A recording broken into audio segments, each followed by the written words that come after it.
Welcome to this Tutor to You Sociology topic video on beliefs in society, focusing on religion and conflict.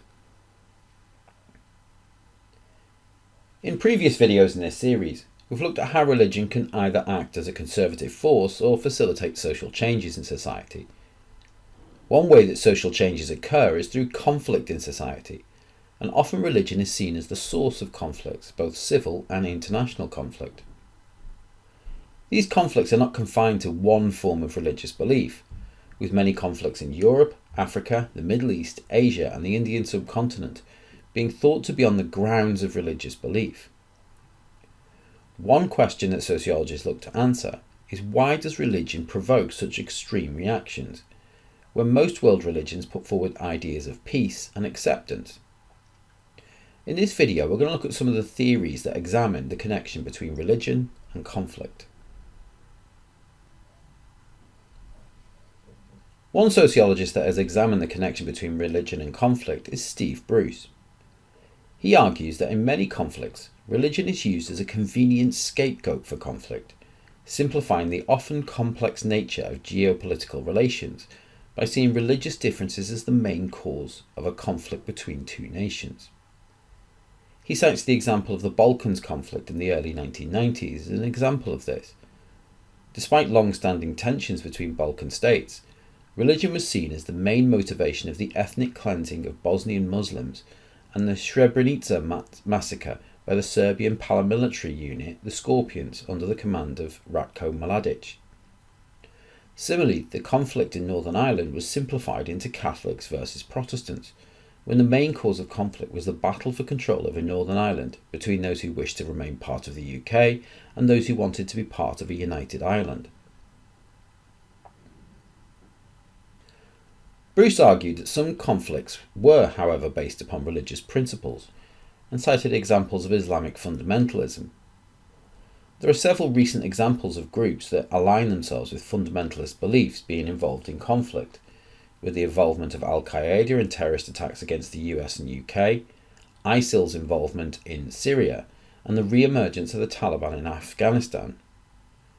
However, some of these conflicts can also be explained as a reaction to cultural and economic changes enforced upon the Middle East by Western governments in the era of globalization, with these groups often holding an anti-globalist agenda alongside reinforcing fundamental forms of Islam.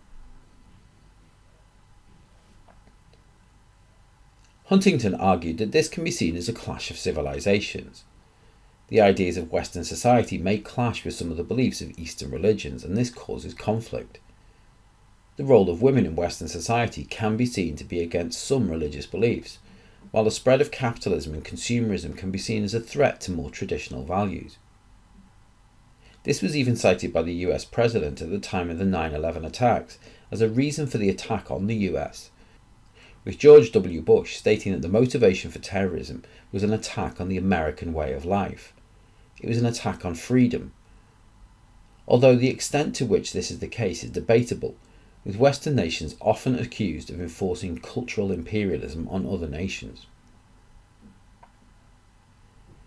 Juergensmeyer argues that religion is often used as a justification for conflict.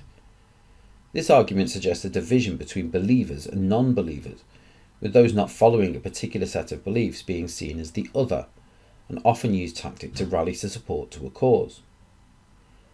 Juergensmeyer argued that most conflicts that cite religion as a motivator draw interpretations from sacred texts to justify the concept of holy wars.